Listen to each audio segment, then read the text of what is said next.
என் இனிய நல்வுறவின் உறவுகளை, நாம் இன்று 3/8/25 இருக்கின்றோம். தூய ஆவியானவர் துணை என்றும் நம்மோடு. தூய ஆவியானவர் இன்றி நமக்கு ஏது வாழ்வு? அன்னையின் அன்பிலும் பரிந்துரையாலும் நாம் வாழ்ந்து வருகிறோம். தினம் நாம் தொடர்ந்து வாசித்து கொண்டு வருகிற சங்கீத தொடர்ச்சி. நீங்களும் என்னோடு விவிலியத்தை திறந்து வாசிப்பீர்கள் என்று நம்பி இதோ நாம் 96, 7, 8, 9 இருக்கின்றோம். இன்றைய முதல் வாசகம் சபை உரையாளர் 1-2-2-21-23. இன்றைய இரண்டாம் வாசகம் கொலோசியர் 3:1-5-9-11. சகோதர சகோதரிகளே, நீங்கள் கிறிஸ்துவோடு உயிர் பெற்று எழுந்தவர்களானால் மேலுலகு சார்ந்தவற்றை நாடுங்கள். அங்கு கிறிஸ்து கடவுளின் வலப்பக்கத்தில் அமர்ந்திருக்கிறார். கிறிஸ்துவே உங்களுக்கு வாழ்வு அளிப்பவர். அவர் தோன்றும் பொழுது நீங்களும் அவரோடு மாற்றி பொருந்தியவராய் தோன்றுவீர்கள். ஒருவரோடு ஒருவர் பொய் பேசாதீர்கள். ஏனெனில் நீங்கள் பழைய மனித இயல்பையும் அதற்குரிய செயல்களையும் களைந்துவிட்டு புதிய மனித இயல்பை அணிந்திருக்கிறீர்கள். அவ்வியல்பு தன்னை உண்டாக்கினவரின் சாயலுக்கேற்ப புதுப்பிக்கின்றது. இவ்வாறு நீங்கள் கடவுளை முழுமையாய் அறிய முடியும். இன்றைய தூய நற்செய்தி வாசகம் லூகாஸ் 12:13-21. இயேசு கூட்டத்தை நோக்கி சொன்னது: எவ்வகை பேராசைக்கும் இடம் கொடாதவாறு எச்சரிக்கையாயிருங்கள். மிகுதியாக ஒருவருக்கு உடைமை இருந்தால் வாழ்வு வந்துவிடாது. ஆனால் இன்று உலகத்தில் அதிகமான மக்கள், ஏன் அதில் நாம் ஒருவரை ஒருவர் பேராசைக்கு இடம் கொடாதவாறு எச்சரிக்கையாயிருங்கள். நாம் எப்படி பிறருடைய உடைமைகளை கொண்டிருப்பதால் நமக்கு வாழ்வு வந்துவிடாது. அதனால் அவர் சொல்கிற அந்த உவமை பாருங்க.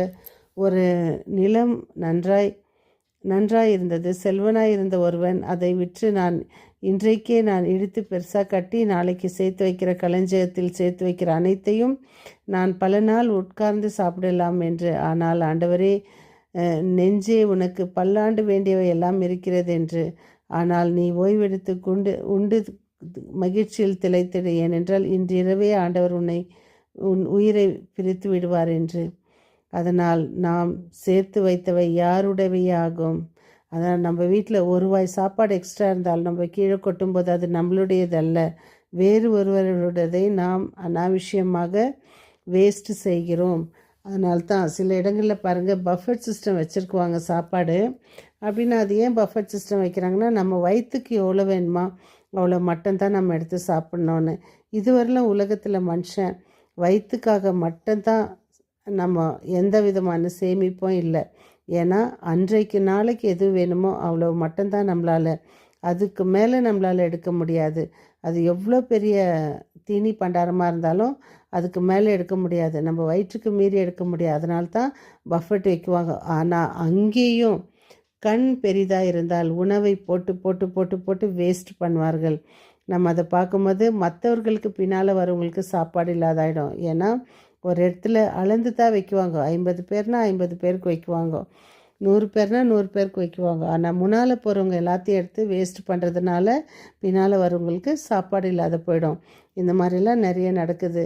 அதனால் நாம் எந்த விதமான ஆசைக்கும் பேராசைக்கும் நம்மளுடைய சொந்த வாழ்வுக்கும் இடம் கொடாமல் இறைவன் இயேசுவோடு நாம் பணத்தின் மீதும் பொருளின் மீதும் பதவியின் மீதும் புகழ் மீதும் என் பேராசைகள் பல வகைப்படுகின்றன. பேராசை 7 தலையான பாவங்களுள் ஒன்று என நம்மை எச்சரிக்கிறது திரு அவை.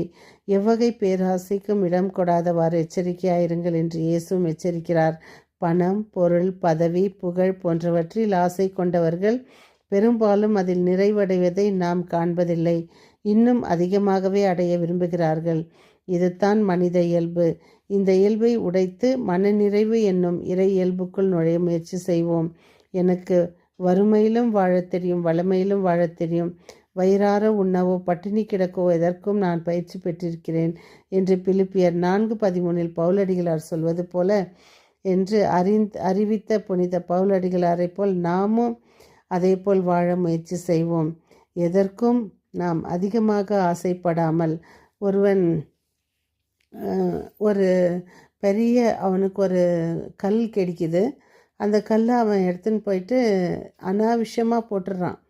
போட்டுட்டு பல நாட்கள் உருண்டோடி விடுகின்றன. ஒரு நாள் அவன் வீட்டுக்கு ஒரு கோல்ட்ஸ்மித் வராரு. தங்கத்தை செய்பவர்கள் கோல்ட்ஸ்மித் வரும்பொழுது அவர்கிட்ட அவர் அந்த வீட்டில் அந்த கல்லை பார்க்குறாரு. பார்த்துட்டு அவர் கேட்குறாரு, இந்த கல் உனக்கு எங்கேருந்து கிடைத்தது என்று. அவன் எங்கேயோ ரோட்டில் இருந்துச்சு, அது அது ஒன்றும் பெருசில்லை, அதான் நான் வச்சுருக்கேன் சும்மா அப்படின்னு. அப்போ தான் அவர் சொல்கிறார், இந்த கல்லினுடைய மதிப்பு பல கோடி என்று. பாருங்கள், ஒரு அனாவசியமாக போடுற பொருளினுடைய மதிப்பு மற்றவங்க அதை அங்கீகரிக்கும் போது தான் அதனுடைய விலை தெரியுது. அதனால் நாம் எதுக்கும் நாம் ஆசைப்படாமல் உலகத்தில் அன்றன்றுள்ள அப்பம் அன்றன்றுக்கு போதும், கிவ் அஸ் டுடே அவர் டெய்லி பிரெட் என்பதை நினைத்து வாழ முயற்சி செய்வோம். மீண்டும் சந்திக்கும் வரை உங்கள் அன்பு தோழி.